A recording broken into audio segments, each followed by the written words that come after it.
पास रही, कौन बराजमान रहा, आप सबको पता है। ये सवाल उनसे पूछना चाहिए, because at the end of the day अफसरान गलतियां करते हैं, यस, लेकिन जब उनके ऊपर पॉलिटिकल ओवरसाइट सही नहीं होती तो गलतियां बढ़ती जाती हैं। तो आज पॉलिटिकल ओवरसाइट पीपल्स पार्टी की है।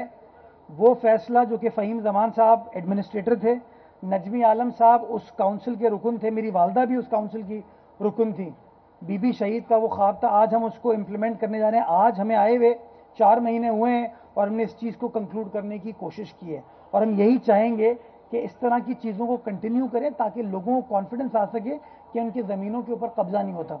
जिस अफसर के ऊपर इल्ज़ामात हैं उसकी एक नैब इंक्वायरी कर रही है और एंटी करप्शन भी इंक्वायरी कर रही है, उसको फौरी तौर पर उसकी पोस्ट से हटा दिया गया था, आज उस ओहदे पर वो बराजमान नहीं है। तो मैं समझता हूँ हाँ, जहाँ इल्ज़ामात लगते हैं उसकी इंक्वायरी होनी चाहिए और इंक्वायरी के नतीजे में कार्रवाई उनके खिलाफ होनी चाहिए अगर इल्ज़ामात साबित होते हैं। लेकिन हाँ, हमें ये भी सोचना चाहिए कि किन लोगों ने इस शहर में अलॉटमेंट से सरकारी इदारों को रोक दिया था।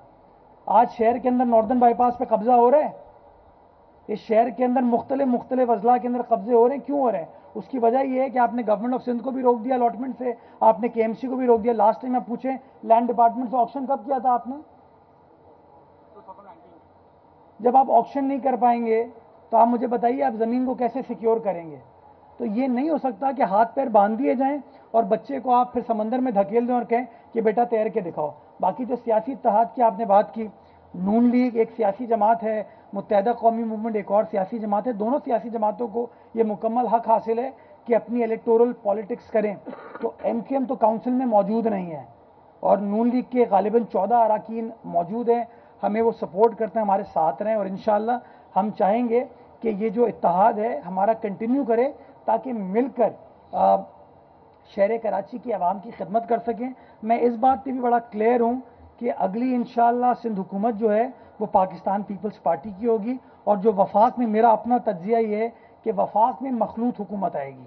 उस मखलूत हुकूमत के अंदर हर सियासी जमात का कोई ना कोई अमल दखल होगा, और मैं समझता हूँ कि कराची शहर चूँकि पाकिस्तान का इंडस्ट्रियल, कमर्शियल, फाइनेंशियल कैपिटल है, कराची शहर के अंदर आपकी 2 बंदरगाहें हैं, कराची शहर के अंदर वफाकी इदारों का बहुत सारा स्टेक है। तो मैं तो ये चाहूँगा कि वफाकी हुकूमत, सूबाई हुकूमत और मकामी हुकूमत जब मिलकर काम करेगी तो ज़्यादा बेहतर तरीके से कराची शहर की खिदमत हो पाएगी। और मैं यही काम चाहता हूँ कि अगले 3.5 पौने 4 साल हम अपने इख्तलाफात को साइड में रखें, मिलकर यक जुबान होकर कहें कि कराची वालों के जो भी मसाइल हैं उनको हम सब मिलकर हल करेंगे। 4 साल बाद कराची वाले फैसला करें कि उनको काबिज अच्छे लगे या कब्जा छुड़ाने वाले अच्छे लगे। काउंसिल का, मैंने ये बड़ा आपने अहम सवाल किया, काउंसिल का इजलास मैंने पिछले जुमे को बुलाया था।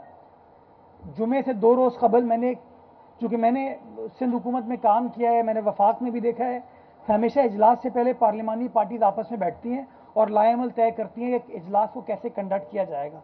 तो मैंने कोशिश ये की कि हम केएमसी के अंदर भी इसी चीज़ को रेप्लिकेट करें। तो मैंने इजलास जब जुमे के लिए कॉल किया था तो मैंने बुध के रोज़ पार्लिमानी पार्टीज़ का इजलास मुनक्किद किया। तमाम पार्लिमानी पार्टीज़ उसमें शरीक हुई सिवाय जमात इस्लामी के। हमने एजेंडा शेयर किया, तो वहाँ पर एक दोस्त की राय ये थी, कोशिश करें कि पिछले इजलास में जो बदमज़गी हुई थी वो ना हो, अच्छे माहौल से इस इजलास को मुनक्किद किया जाए। तो उन्होंने कहा मैं कोशिश करता हूँ कि क्यों ना जमात इस्लामी के साथ भी इंगेज कर लिया जाए। जमात इस्लामी के साथ इंगेज किया गया और उस इंगेजमेंट के बेसिस के ऊपर हमने जुमे के इजलास को मुलतवी किया था। मंगल के रोज़ हमारे डिप्टी मेयर साहब की और हमारे जो पार्लिमानी लीडर नजमी आलम साहब की मुलाकात हुई थी कादी सदरुद्दीन साहब से जो जमात इस्लामी के रुकन है, और एडवोकेट सैफ साहब से जो कि गालिबन उनके पार्लिमानी लीडर, उनको उन्होंने नॉमिनेट किया है, उनसे उनकी मुलाकात हुई थी। मैं कोशिश कर रहा हूँ कि आइंदा चंद रोज़ में इस लाएमल को तय कर लिया जाए, उसके बाद हम इजलास मुनक्किद कर लें। लेकिन मैं चाहता यही हूँ इजलास में कंस्ट्रक्टिव गुफ्तगू हो कि कैसे आप इस शहर के मसाइल को हल कर सकते हैं और शहर की आवाम को रिलीफ प्रोवाइड कर सकते हैं।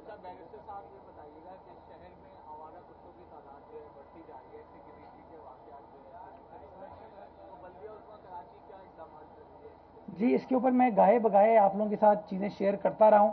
वो एक हमारा एंटी रेबीज़ प्रोग्राम है, उसके ऊपर काम स्टार्ट हो गया है, पीडी अपॉइंट हो गया है, उसकी फंडिंग मेरे ख्याल में इस हफ्ते में रिलीज़ हो जाएगी। उसके बाद आप काम होते हुए इस हवाले से देखेंगे।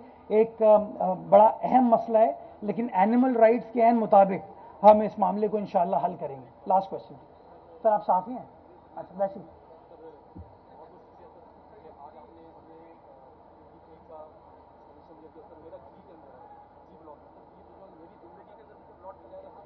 سر اللہ تعالیٰ آپ کو بھی زندگی دے، اللہ تعالیٰ مجھے بھی زندگی دے، اور ان لوگوں کو جو یہ کام کریں اللہ تعالیٰ ان کو زندگی اور ہمت دے کہ جو مافیاز کا سامنا ہم نے اب کرنا سٹارٹ کیا انشاءاللہ مافیا سے معافی